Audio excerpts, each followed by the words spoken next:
পর এক ঘোড়ায় চেপে রাজপুত্র আসলো, দৈত্যদেরকে বধ করে রাজকন্যাকে উদ্ধার করে নিয়ে চলে গেল। ছোটবেলা থেকে কম বেশি এই গল্পগুলো আমরা ঠাকুমা দিদিমাদের কাছে কিংবা বাবা জেঠাদের কাছে কম বেশি সকলেই শুনে বড় হয়েছি, তাই না? আজ ভিডিওর শুরুতে ছোটবেলার সেই কাল্পনিক কাহিনীটা দিয়ে শুরু করার একটাই কারণ, গল্পগুলো বেশিরভাগ কাল্পনিক হলেও বাস্তবে কিন্তু তার অনেকটাই মিল আছে। যেমন ছেলেবেলা থেকে এটাই আমাদের শোনানো হতো যে রাজকন্যাকে কোনো এক রাজপুত্র এসে নিয়ে যাবে। আমাদের বড় হওয়ার পরেও কিন্তু এই কথাটাকেই বেশিরভাগ করে বোঝানো হয়, মানে বাড়ির কোনো মেয়ে বড় হয়ে চাকরি করবে কিংবা বিশেষ দূরে গিয়ে থেকে সংসারের জন্য আয় করবে, এটা বিশেষ কেউ সবাই ভাবতেই পারে না। অনেক সময় ফ্যামিলির সাপোর্ট পাওয়া গেলেও অনেক ক্ষেত্রে পাওয়া যায় না। যখন মেয়েরা একটু দূরে দূরে কাজ করতে যেতে চাইবে কিংবা সংসার না সামলে মেয়েরা অন্য কিছু করার কথা ভাববে, তখনই ফ্যামিলি মেম্বার না হলেও বাইরের কিছু মানুষজন কিন্তু মনে করিয়ে দেবে যে বয়স হয়েছে, মেয়েরা এবার শ্বশুর ঘরে যাওয়ার সময় হয়েছে, তাই কোনো এক রাজপুত্রের খোঁজ করে রাজকন্যাকে তার হাতে তুলে দেওয়া হোক। তো যাই হোক, আজকে সকালটা শুরু করেছিলাম আমার সকালের কিছু লিস্ট বানানো থেকে। তো যেই লিস্টটা বানিয়েছি সেই অনুযায়ী আমি আগে ঘরটা পরিষ্কার করে নিয়ে আমার গানের রেওয়াজের জন্য বসেছিলাম। শরীরটা ভীষণই খারাপ ছিল, তো তার জন্য আমি একটা হালকা চাদর পরে বসেছিলাম।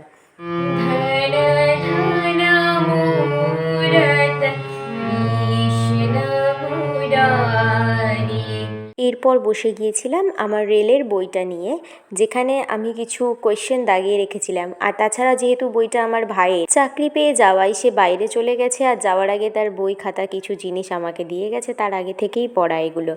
এরপরে আমি বসেছিলাম কিছু মক টেস্ট দিতে। মক টেস্টটা বাংলাতেও দেওয়া যায়, কিন্তু ইংলিশটা যেহেতু আমার প্র্যাকটিস হয়ে যাবে সেই জন্য আমি ইংলিশেই দিতে চেষ্টা করি। আর এটা আমি বৈদিক যুগের ওই বুদ্ধিজম থেকে কিছু প্রশ্ন সলভ করছিলাম। তো আমার এখানে 10টা ছোটো ছোটো প্রশ্নের মধ্যে মোটামুটি 4টে ভুল হয়েই গিয়েছিল। সেগুলোকে আস্তে আস্তে রিপেয়ার করার তো চেষ্টা করি আমরা। তো তোমরা কে কে মক টেস্ট দেওয়া শুরু করেছো? আর ফুল মক টেস্ট যারা যারা দিয়েছো তারা মোটমাট কতটা নাম্বার পাচ্ছ? এই জিনিসগুলো আর লিস্টে লেখা হয়নি, কিন্তু স্নান করে এসে আমি একটু ড্রয়িং করছিলাম। আর এই সমস্ত ছোট ছোট কাজগুলো আমি আগেই বলেছি ভীষণ ভালো লাগে করতে। তারপরে আমি বসে গেছিলাম ক্যালেন্ডার থেকে কিছু রিজনিং করতে। আচ্ছা, তোমরা এই ক্যালেন্ডারের রিজনিংগুলো কে কে করতে পছন্দ করো আর কার কার করতে এবং বুঝতে খুব অসুবিধা হয়? যেমন এর কিছু ট্রিক্স আছে যেগুলো আমার মনে রাখতে ভীষণ সমস্যা হয়। যেমন এখানে বলেছিল যে 700 বছরে কটা অড ডে থাকবে। এই অড ডের রিজনিংগুলো আমার বহুবার ক্যালকুলেশন করতে ভুল হয়েছে।